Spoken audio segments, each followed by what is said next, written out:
Fernando Henrique Cardoso. No mundo inteiro hoje, o jogo do poder é disputado entre sociais-democratas e conservadores. Ora, o senhor é social-democrata de Caniço Samburá.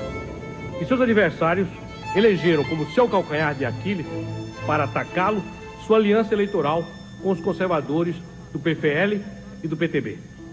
Qual é, finalmente, de uma vez por todas, a sua resposta? É verdade. Eu sou social-democrata. Pertenço ao Partido Social-Democrata. E eu também sou. Nada disso funcionou. O que deu errado?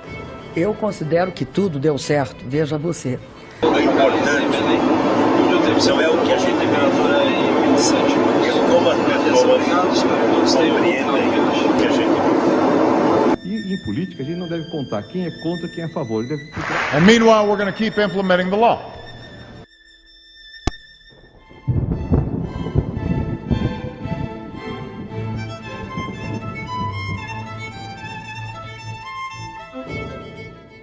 E quais foram as ideias que tanto mudaram o mundo no século XX? Que ideias nos trouxeram até aqui?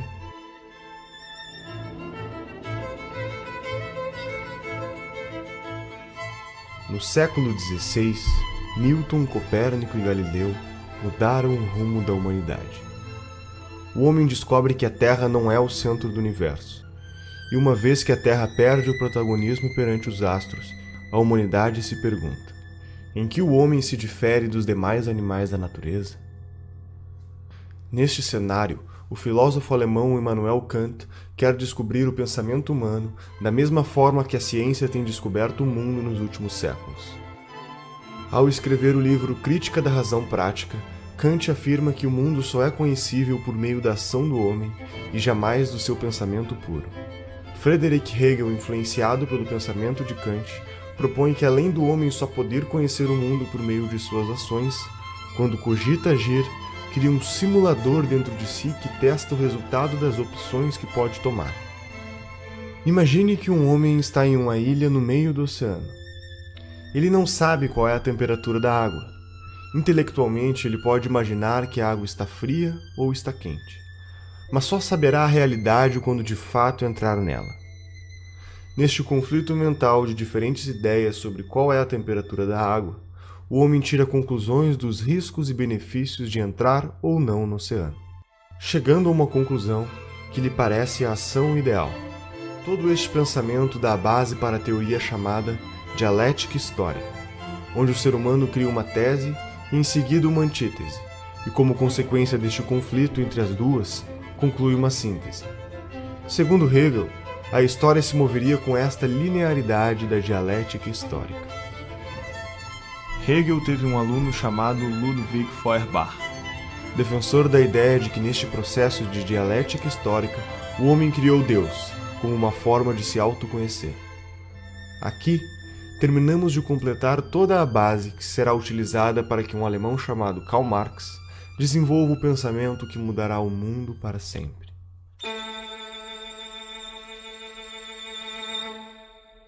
Karl Marx estudou Hegel por 10 anos, tempo suficiente para se convencer da dialética histórica e consagrar o sentido da criação de Deus proposto por Feuerbach.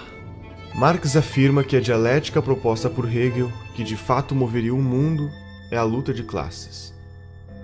Aristocráticos contra plebeus, senhores feudais contra camponeses, burgueses contra proletários. Portanto, o próximo estágio seria a revolução do proletariado, como síntese da desalienação das massas. O trabalho de Karl Marx alcançou os ouvidos de um senhor chamado Moses Hess, que o apresentou para Friedrich Engels para que juntos publicassem um manifesto comunista, alertando os proletários de que eles deveriam se rebelar e protagonizar uma revolução que iria destruir o que Marx tinha dado o nome de capitalismo, com o objetivo de chegar na utopia do ápice da humanidade. Marx e Engels fundaram diversos movimentos comunistas nacionais e internacionais, que serviam para cooptar operários, formar sindicatos e organizar greves por meio da propagação da consciência revolucionária.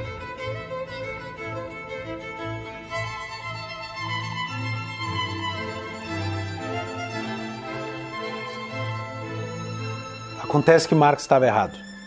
O valor não nasce do trabalho que é colocado. Eu posso passar horas trabalhando para pintar um quadro e eu garanto que esse quadro não vai valer nada quando estiver pronto. O trabalho é um dos elementos, mas quem atribui valor é o ser humano que está comprando algo. As coisas não têm um valor em si, o ser humano atribui valor a elas.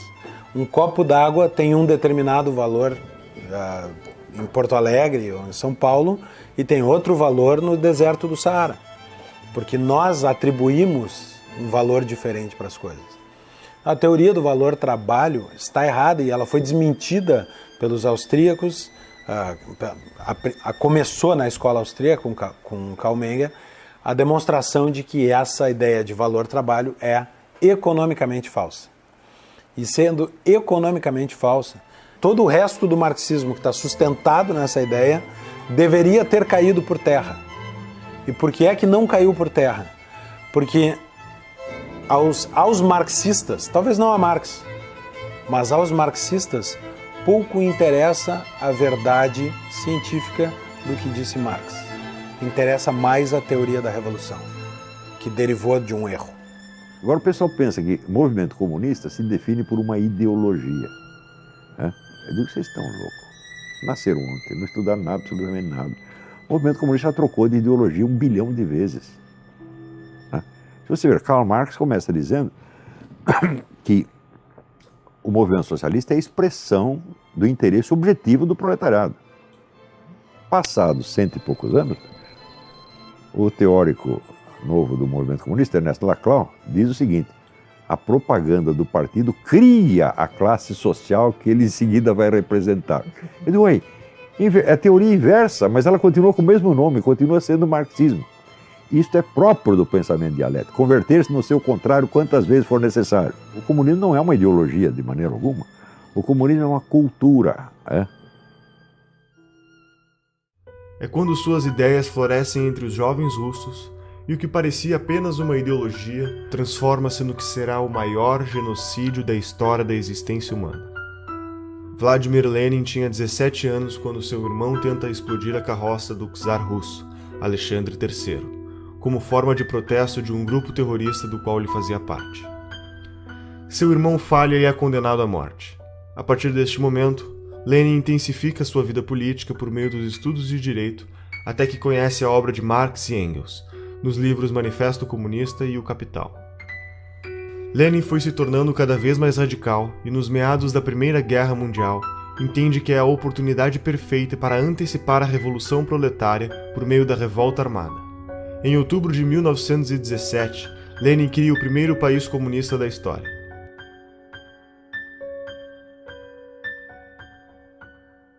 Cinco anos depois, Lenin morre, e aquele que era para ser seu sucessor natural, Leon Trotsky, por defender que o comunismo deveria ser aplicado no mundo inteiro, sofre um golpe de Joseph Stalin, o homem que via ganhando poder dentro do partido, com a ideia de focar seus esforços na Rússia.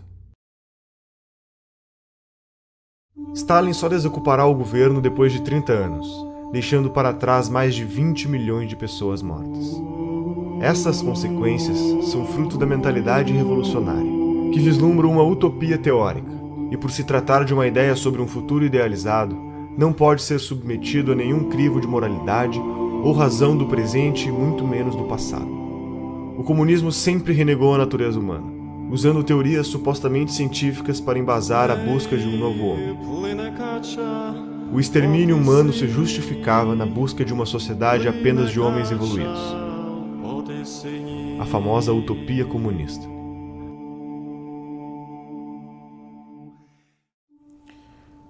O nível de psicopatia de Stalin pode ser medido pelo que ele fez com a Ucrânia. Né? Entre 32 e 33, o país que fazia parte, então, da União Soviética foi cercado. A produção de soja, a produção agrícola do país foi exportada e ele simplesmente matou de fome 6 milhões de ucranianos, num episódio conhecido na história como Holodomor, né, que foi negado por muito tempo, mas hoje é uma verdade inquestionável. Né? Imagine o grau de psicopatia para você matar 1/3 de um país de fome. Né? só para manter o controle sobre esse país. Alguns marxistas, à parte da União Soviética, observaram os acontecimentos e acusaram Stalin de não estar realizando a ditadura do proletariado que fora prometida, mas apenas uma ditadura do Estado cruel e sanguinária. Em nenhum lugar do mundo aconteceu a revolta do proletariado. A revolta do proletariado é uma fantasia. A União Soviética não tinha proletariado quando se deu a Revolução de 17. A Revolução de 17 aconteceu por uma elite intelectualizada que era tudo menos classe trabalhadora. As informações que chegavam era de que, eles abriram mão da liberdade, mas eles têm acesso a tudo. E quando a União Soviética caiu de podre, não teve uma invasão, não teve tsunami, não teve terremoto, porque o socialismo, ele captura as consciências, e aquelas que ele não consegue capturar, ele esmaga, ele mata. E a grande massa, né, não tinha acesso a nada. O cara levava 10 anos juntando dinheiro. Se daqui a pouco um vizinho delatasse que você, porventura, estaria conspirando contra o regime, o sujeito sumia da noite para o dia e as crianças eram levadas para um orfanato. Ele é, na verdade, um sistema opressor. O socialismo, o comunismo é um sistema arcaico, violento, assassino, né? E que, sobretudo, impede as pessoas de exercerem um direito fundamental, que é a liberdade, né? Os dois direitos principais do indivíduo, do ser humano, é a vida e a liberdade. O socialismo, o comunismo suprime isso. Obviamente que a visão stalinista já tinha dado frutos. Nós tínhamos na China já a mesma forma de governo através da ação do Mao Tse-tung, que talvez matou mais pessoas do que o próprio Stalin, né? Dependendo aí da fonte histórica, a gente fala de 40 a 80 milhões de mortos só na China. Ou seja, o vírus stalinista já tinha se disseminado. As subdivisões do pensamento comunista começam a ganhar força. O grande erro de todos os sovietólogos americanos durante 60 anos foi acreditar que o movimento comunista era um braço da União Soviética, quando não é. A União Soviética é um órgão dentro do movimento comunista internacional. E a dissolução da União Soviética automaticamente cria, vamos dizer, uma decomposição que é absorvida pelo corpo do movimento comunista. Revigora o movimento comunista, né? É como você amputar um órgão doente e você fortalece o resto do corpo, né? O movimento comunista nunca dependeu da União Soviética. Ele se alimentou dela enquanto pode. Basicamente, a coisa é essa. A União Soviética foi um órgão do movimento comunista e não o movimento comunista. Por que os caras estudavam assim? É muito simples. Quem estudava isso? Os sovietólogos eram funcionários do governo americano. Eles não eram funcionários de um partido, né? De um movimento internacional, como os comunistas. Então, eles olhavam tudo do ponto de vista do conflito entre estados. Não é isso? Então, tem o Morgenthau, na época, a teoria do Morgenthau é a seguinte: os agentes fundamentais da política internacional são estados. Não são. O movimento comunista é muito maior do que um estado. Enquanto na União Soviética, a Revolução Russa seguia o radicalismo da revolta armada bolchevique, outras correntes foram ganhando força ao reforçar que o comunismo poderia ser implementado gradativamente, por meios menos radicais. Foi o caso da Sociedade Fabiana, fundada por Hilbert Bland e George Bernard Shaw. Caracterizado pelo pragmatismo, eles acreditavam em um processo progressivo, que chamasse menos a atenção frente aos seus inimigos políticos, atuando por meio de medidas socialistas disfarçadas. O socialismo fabiano percebe imenso valor em realizar reformas sindicais que teriam o objetivo de acostumar os cidadãos a ver o Estado como uma ferramenta para curar todos os seus problemas. A igualdade idealizada se daria pelo governo, defendendo a saúde pública, o ensino gratuito e os princípios da justiça social, medidas que seriam pagas pela taxação progressiva do Estado sobre a sociedade. O crescimento gradual do Estado era inevitável e acabaria centralizando todas as decisões. Enquanto isso, na Alemanha, Karl Kautsky e Eduard Bernstein criam o Partido Socialista Alemão. entendendo que a social-democracia era o melhor meio para o comunismo. A social-democracia aponta a ação política como sendo mais eficiente do que a ação econômica, propondo assim a sobrevivência de um capitalismo debilitado. Como consequência, o Estado seria o agente da suposta transformação e libertação dos trabalhadores submissos a proprietários dos meios de produção, adicionando outras causas ao conceito de liberdade estabelecido na época: a liberdade de não ser discriminado e de não ser vítima de desigualdade econômica ou sociocultural. Enquanto isso, na Itália, um menino que vinha de família pobre e teve sua visão de mundo moldada por suas dificuldades financeiras, tornou-se jornalista e publicou suas teorias políticas em jornais de esquerda, tornando-se um dos líderes do Partido Comunista Italiano. Seu nome era Antonio Gramsci, e com 31 anos de idade, acaba sendo preso e condenado a 20 anos de prisão pela política italiana do regime Mussolini. Na cadeia escreve os 32 cadernos do cárcere, e estas reflexões iriam ecoar no mundo ao descrever como o Estado usa as instituições culturais para conservar o poder. Dentre as várias formas de processo transformador da sociedade em socialismo, a teoria do Gramsci é talvez a que melhor se aplica ao que tem acontecido no mundo e no Brasil. Porque o socialismo, o comunismo, o marxismo perdeu em tudo. Ele só não perdeu na cultura, né? Na cultura, ele é hegemonicamente vitorioso. E o Antônio Gramsci ensinava o seguinte: nós temos que tomar o poder mediante infiltração, ocupação de espaço, revolução cultural. Então, infiltrando aqui, infiltrando ali, ocupando espaço, eles ocuparam o Estado inteiro e eles viraram o estamento burocrático. Porque ele criou metodologias para que o socialismo, o comunismo predomine culturalmente na sociedade e não por meio das armas, da força. E há décadas tem grupos que tentam fazer isso no Brasil, implantar isso no Brasil. Aproveitando que nós historicamente temos uma cultura relativista, isso no Brasil é uma coisa histórica, nós não temos instituições fortes, né, saudáveis. Então, quer dizer, o caldo de cultura, quer dizer, é o caldo, né, perfeito para o surgimento de ideologias totalitárias. E elas vêm vindo. E elas chegaram lá, essa ideologia totalitária chegou no Brasil.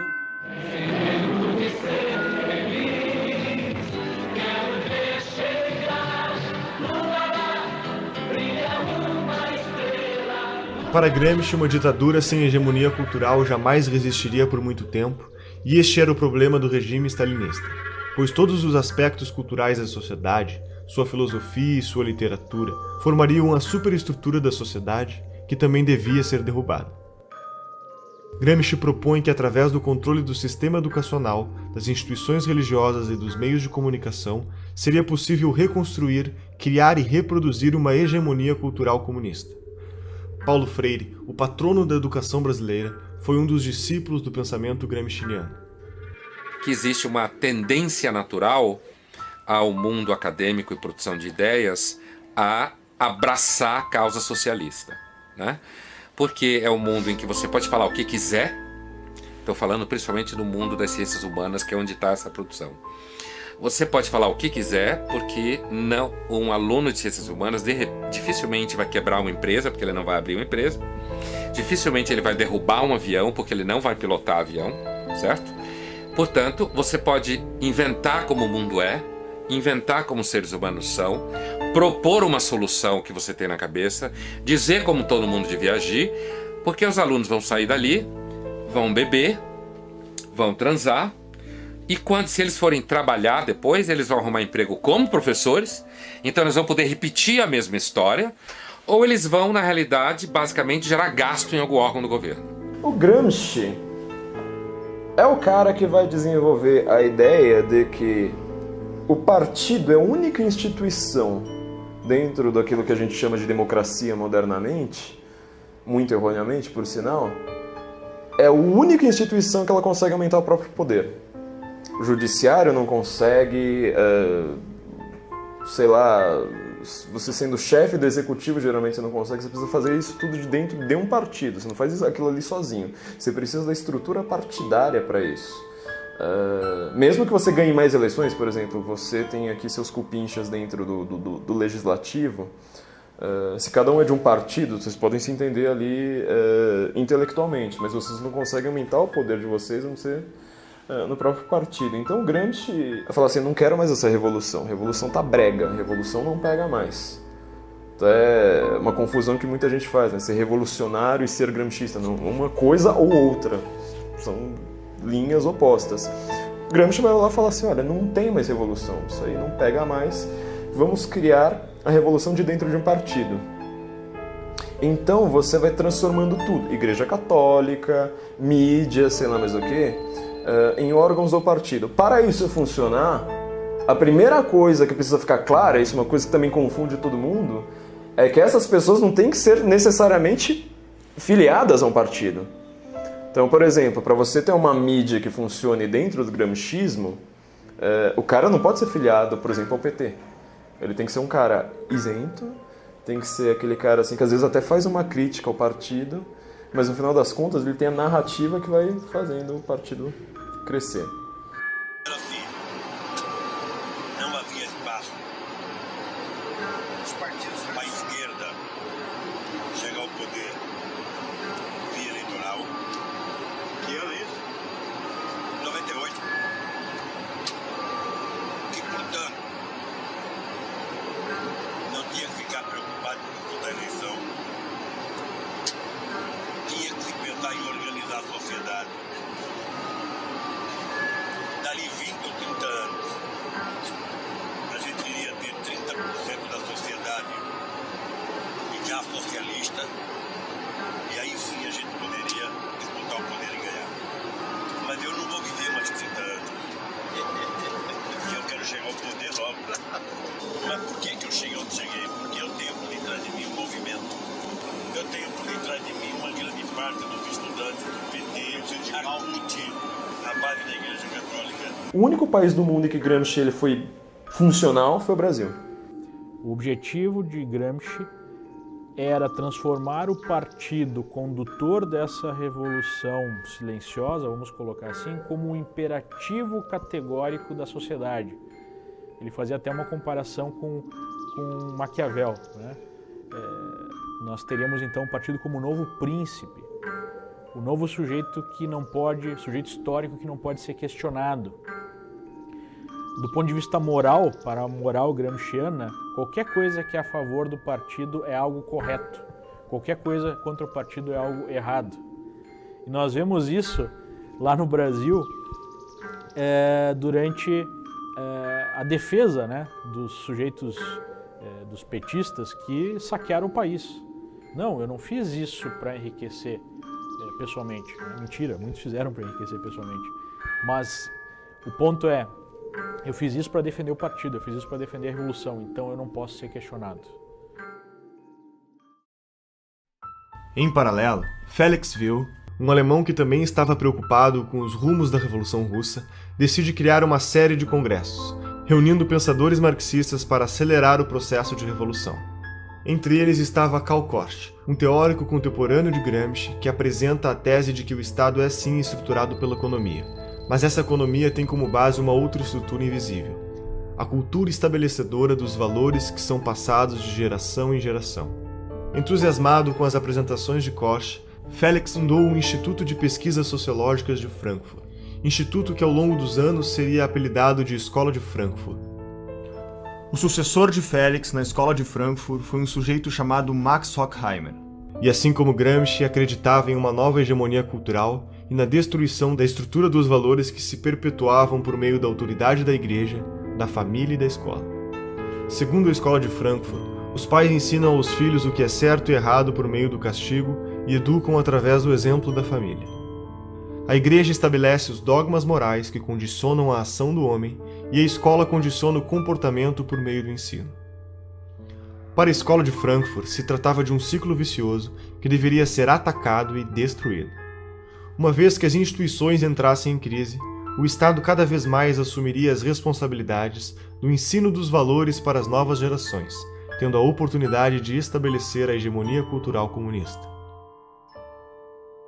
Dando continuidade ao movimento, Horkheimer, Theodor Adorno e Jürgen Habermas Junto com outros pensadores, vão fundar a teoria crítica. A teoria crítica busca a síntese entre o pensamento de Marx e das ideias de Freud, o fundador da psicanálise. A ideia na prática era simples. Se criticarmos tudo que existe, o processo de dialética histórica trazida por Hegel será acelerado, e, consequentemente, a utopia comunista irá chegar mais rápido. Passa a ser prática comum das instituições de produção teórica adotar a crítica sobre todos os aspectos da sociedade até a sua exaustão, para então derrubá-los. A Escola de Frankfurt cunhou o termo indústria cultural. Segundo eles, a indústria cultural nada mais é do que a cultura que serve aos interesses dos opressores, dos donos do capital, da burguesia em geral. E essa indústria cultural precisaria ser combatida através da teoria crítica. Então a cultura burguesa, ela teria como objetivo anestesiar, digamos assim, as classes proletárias. E a teoria crítica seria uma forma de questionar essa indústria cultural através da educação, através da arte, né? Enfim, livros, filmes. E através dessa teoria crítica nós teríamos uma conscientização maior das classes oprimidas, segundo eles, para fazer a revolução. Isso vai servir como matéria-prima para que na França o filósofo Jacques Derrida crie o desconstrucionismo, que é o método de retirar o significado de um texto para colocar um novo significado pretendido. Este método é aplicado não só em textos, mas também na retórica política e ideológica em geral. Por exemplo, a análise desconstrucionista da Bíblia pode levar a entender que se trata de um livro dedicado à superioridade de uma raça e de um sexo sobre outro sexo, ou a análise desconstrucionista da obra de Shakespeare pode concluir que se tratam de obras misóginas que defendem a opressão da mulher. Para o marxista cultural, a análise histórica resume-se apenas à relação de poder entre os grupos sociais. O desconstrucionismo é a chave do que chamamos de politicamente correto, porque é através dele que surge o relativismo moral, que reinterpreta toda e qualquer relação social, valor ou tradição cultural de acordo com as necessidades das causas políticas do momento. Um membro importante da Escola de Frankfurt foi Herbert Marcuse. Foi um membro do Partido Social Democrata Alemão e desenvolveu trabalhos nos Estados Unidos. Em seu livro O Homem Unidimensional, Marcuse afirma que a sociedade industrial chegou a um ponto onde o proletariado, classe responsável pelo movimento da história, deixa de ser agente transformador da sociedade, porque os avanços do capitalismo tornam a vida destes grupos tão confortáveis que suas vontades revolucionárias teriam acabado. Então, para dar continuidade à teoria de Marx, detecta que o grupo revolucionário ou a nova massa de manobra eram as pessoas à margem da sociedade, assassinos, estupradores, ladrões, sequestradores, etc. Marcuse defendeu também que a masculinidade e a feminilidade não eram diferenças sexuais essenciais da natureza humana, mas sim apenas meras construções sociais, impostas pelo que seria a primeira divisão do trabalho da história da humanidade, a família. Também defendeu que a libertinagem sexual seria uma reação à repressão social política. Marcuse, por meio do pensamento e de sua influência, impulsionava o relativismo moral no mundo inteiro. O politicamente correto é aceito de braços abertos pela opinião pública, basicamente por 3 motivos. A primeira razão é que as teorias econômicas de Marx são complicadas de entender, enquanto o tipo de raciocínio do politicamente correto, por meio dos chavões de frases de efeito, aliado à fantasia de um mundo ideal e sem defeitos, é muito mais atraente para o cidadão comum. A segunda razão é porque o politicamente correto pratica a teoria crítica destrutiva até a exaustão, e sabemos que a adesão desse tipo de mentalidade revolucionária, principalmente por parte dos jovens, é enorme. A terceira razão é que o marxismo falhou com o sistema social e econômico em todo o mundo. Restava para sua sobrevivência a guerrilha cultural. Todo esse movimento ganhará mais força nos Estados Unidos quando David Horowitz, um adolescente de 17 anos, filho de pais comunistas, assiste em 1956 o sucessor de Stalin assumir o governo da União Soviética. Neste momento começam a aparecer diversas denúncias contra Stalin ao tornar públicos os documentos secretos que comprovam a variedade de crimes cometidos, as traições, os campos de trabalho forçado e o genocídio. O mundo ocidental entra em choque. E neste momento, David Horowitz se desfilia do Partido Comunista e funda, junto a Marcuse e outros pensadores, a New Left. A New Left é um movimento que tinha como objetivo ser a esquerda purificada, muito mais atraente e progressista, suavizando a forma de comunicar suas intenções por meio do desconstrucionismo e reformando sua maneira de agir com base nas origens do marxismo, escondendo todos os genocídios cometidos na busca pela utopia comunista.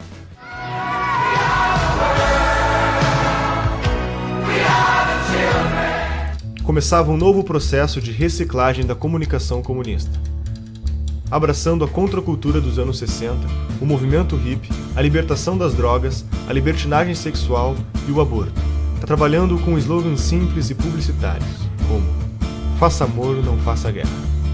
Em 1970, Horowitz é apresentado para o líder do movimento Panteras Negras, Huey Newton, quando começa a arrecadar recursos financeiros para este movimento.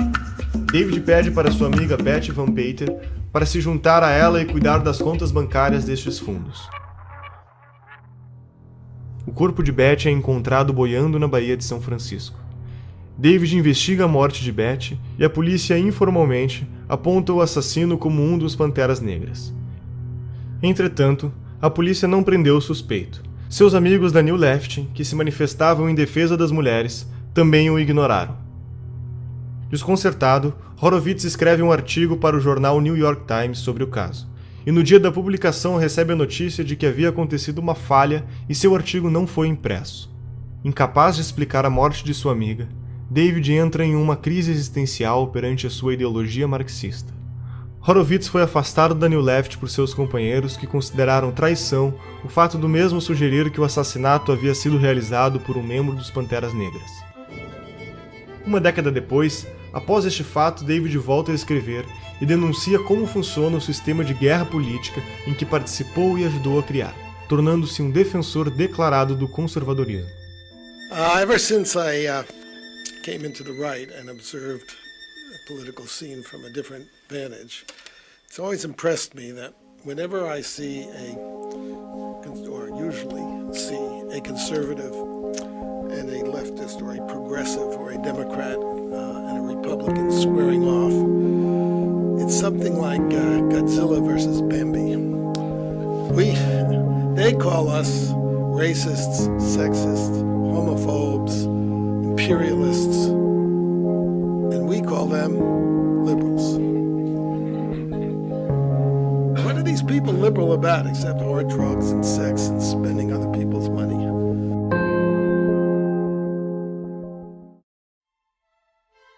Em meados dos anos 80, Saul Alinsky pega os princípios da guerra política escritos por Horowitz e faz uma série de sofisticações metodológicas na estratégia comunista. Na década de 30, Alinsky foi apresentado para Al Capone durante a Lei Seca. Este se aproxima de Frank Nietzsche, que ensina para o Alinsky como funciona a máfia, aprendendo a importância vital de ser discreto e agir nos bastidores. Como consequência, Saul entende que para destruir o sistema é preciso agir silenciosamente, gradativamente e por dentro do próprio sistema. I'm saying that people do not get power except when they take it, or when they're strong enough so that the other side gives it up. Em seu livro Regras para Radicais, faz uma dedicatória para Lúcifer, lhe dando crédito como o primeiro revolucionário da história. As 3 premissas básicas de sua teoria são: a primeira regra é a desinformação. Na estratégia política, não se pode contar ao povo os objetivos finais, pois esses podem se assustar e não apoiar a causa. É preciso que se conte apenas o necessário para ser ajudado. A segunda regra é o niilismo político. Tudo vale para que aconteça a revolução. Não existem valores nem regras, e a corrupção faz parte do objetivo. Roubar para o partido é a obrigação número 1 do comunista, eles nunca vão esquecer isso aí. Todos os partidos comunistas do mundo viveram do roubo, da chantagem, da corrupção. Todos. Como é que Stalin subiu na hierarquia do partido? Assaltando o trem. A terceira regra fundamental é a destruição do oponente.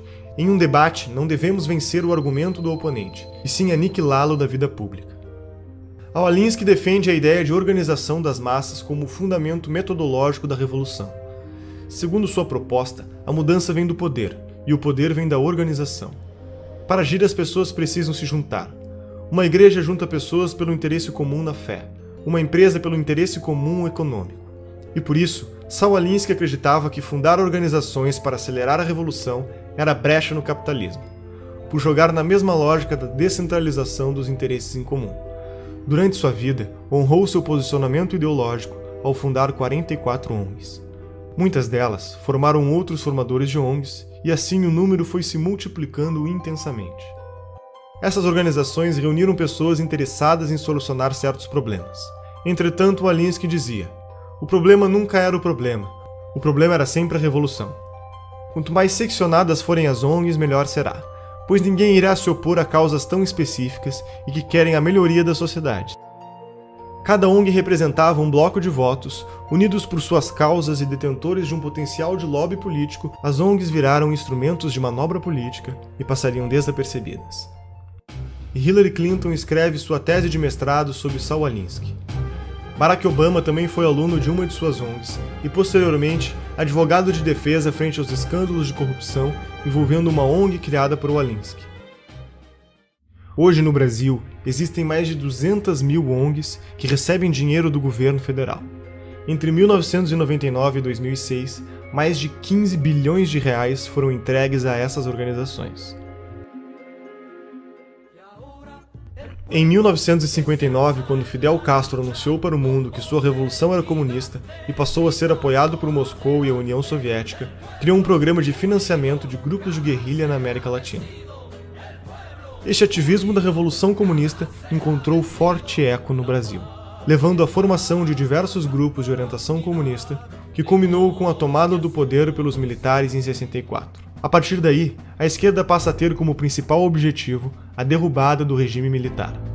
Além das mudanças educacionais que estavam em curso no Brasil, decorrentes do programa da Pedagogia do Oprimido, que foi implementado pelo patrono da educação brasileira, Paulo Freire, nos anos 70 surge o caloroso debate universitário a respeito do futuro do comunismo no Brasil.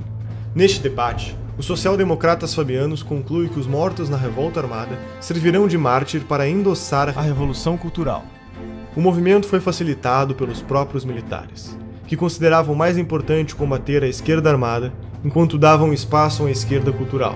Então, quer dizer, o governo militar não entendia nada do que estava se passando. O que os comunistas estavam fazendo, eles estavam perseguindo os comunistas lá no meio do mato, e os comunistas tomando as escolas. Você vê, dois sinais de estupidez do governo militar. Primeiro, criou a sindicalização obrigatória dos jornalistas. Quem fez a campanha sindical? O Partido Comunista. Como é que eu sei? Eu estava lá e eu ajudei. Então o partido sindicalizou todo mundo e já fichou todo mundo.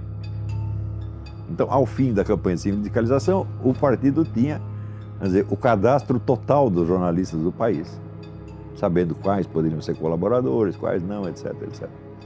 Nos anos seguintes, em todos os sindicatos de jornalistas do país, quem mandava? O Partido Comunista. Frequentemente apresentando duas chapas. Temos eleição, campanha eleitoral, e as duas chapas eram comunistas. Segundo erro, a tal da educação moral e cívica. Porque eles não queriam fazer um negócio anticomunista, então eles falaram, não vamos falar contra ninguém, nós vamos fazer uma propaganda positiva, o patriotismo. Então lançaram a educação moral e cívica, tornando obrigatória em todas as escolas. Quem ocupou as cátedras de educação moral e cívica? Os comunistas. Os excessos da repressão do regime militar, em meados da década de 70, em conjunto com o esgotamento de seu modelo econômico no início da década de 80, levaram a um longo movimento de redemocratização, culminando com a eleição de Tancredo Neves em 1985, que morreu antes de ocupar o cargo, assumindo seu vice, José Sarney. A Constituição de 88 marca a forte influência do socialismo no meio político e cultural brasileiro. Os militares realmente decidiram ceder tudo, eles não sabiam mais o que fazer. Nem dava para saber. Depois de você ficar no poder 20 anos, tendo um Congresso que está lá só para carimbar os seus decretos, ou seja, você matou a política. Segundo, eles mataram toda a liderança direitista, acabaram com a direita ideológica. Por quê? Porque eles tinham uma mentalidade tecnocrática. Ainda a herança do positivismo. Você sabe que Augusto Comte era contra a política. Ele achava que as questões têm que ser resolvidas por técnicos e cientistas, sem, vamos dizer, o debate ideológico. E os milicos acreditavam nisso, porque eram positivistas desde o tempo do Império. Sobrou essa mentalidade positivista na cabeça de pessoas que nem sabem quem é Augusto Comte. Né? Você pega todos esses generais, quantos leram Augusto Comte? Nenhum, mas sobrou. Isso, né? E com essa mentalidade tecnocrática positivista, eles achavam que tinha que reprimir toda a atividade política e transformaram os políticos em simples office boys. Ora, enquanto isso, a esquerda estava se organizando, se fortalecendo e entrando num autoexame muito profundo. Os debates que eles tiveram em 64, 65, a respeito dos seus próprios erros históricos, etc., foi uma coisa muito séria. Então, a esquerda estava se organizando e se fortalecendo ideologicamente, culturalmente, estrategicamente, enquanto o governo, os gênios, os golberis, né, desmantelavam ideologicamente a direita. Então, quando os milicos largaram a rapadura, quem pegou a rapadura? A única força política que existia, que era a esquerda. E veio já com duas caras, como é próprio. Por que você acha que marxista, comunista, estuda dialética? Dialética é a arte de você pensar duas coisas ao mesmo tempo, nunca uma só. Então, quando se cria, por exemplo, o PT e PSDB, já foi com essa ideia. O Lula sintetizou isto há muitos anos atrás, quando ele disse: eu e o José Serra inauguramos uma nova modalidade de política. Qual é a nova modalidade de política? Nós dividimos o território. Você governa um pouco, eu governo um pouco, mas é sempre nós. E isso está em vigor até hoje. Quem foi o grande vencedor das últimas eleições? O PT caiu, quem subiu? PSDB. Ou seja, ainda continuamos, a velha divisão do território continua em vigor. Em 1990, na América Latina, o petista e líder sindical Luiz Inácio Lula da Silva e o ditador Fidel Castro fundam o Foro de São Paulo, uma organização que reúne todos os governantes comunistas do continente da América Latina. Com mais de uma centena de partidos e várias organizações criminosas ligadas ao narcotráfico, como as Farc e o MIR chileno, no decorrer de suas reuniões feitas ao longo de 26 anos de existência, estratégias e planos de ação para expandir a revolução. O Foro de São Paulo é a organização que articula a estratégia internacional socialista.